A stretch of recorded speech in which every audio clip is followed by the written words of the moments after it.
Hi అండి, నా పేరు డాక్టర్ సతీష్. ఈరోజు మనం బ్లడ్ ప్రెషర్ గురించి ఇంకొంత ఇన్ఫర్మేషన్ తెలుసుకుందాం. హైపర్ టెన్షన్ అంటే బ్లడ్ ప్రెషర్ ఎక్కువగా ఉండడం.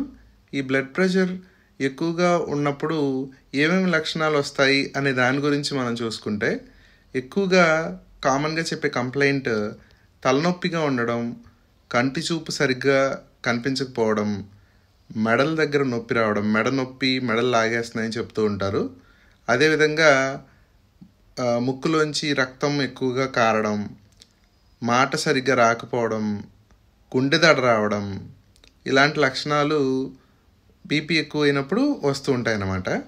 బీపీ ఎవరిలో ఎక్కువయ్యే ఛాన్సెస్ ఎక్కువ ఉన్నాయి అని చూసుకుంటే, బీపీ ఎక్కువగా పెరిగే అవకాశం ఫ్యామిలీ హిస్టరీ ఉన్న వాళ్ళకి, ఫ్యామిలీలో బీపీ ఎక్కువగా ఉన్న వాళ్ళకి, ఒక వయసు 35 దాటిన తర్వాత ఇక బీపీ వచ్చే లక్షణాలు ఎక్కువ ఉన్నాయన్నమాట. ఫ్యామిలీ రిస్క్ ఎక్కువ ఉన్నప్పుడు.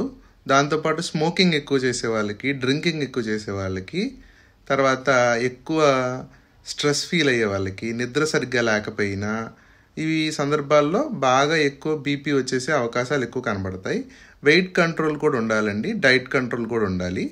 వెయిట్ కంట్రోల్ అంటే ఒబేసిటీ ఉండకూడదు, మోర్ దాన్ 27.5 BMI అనేది ఉండకూడదు, సాల్ట్ కూడా 5 grams బిలో తీసుకోవాలి.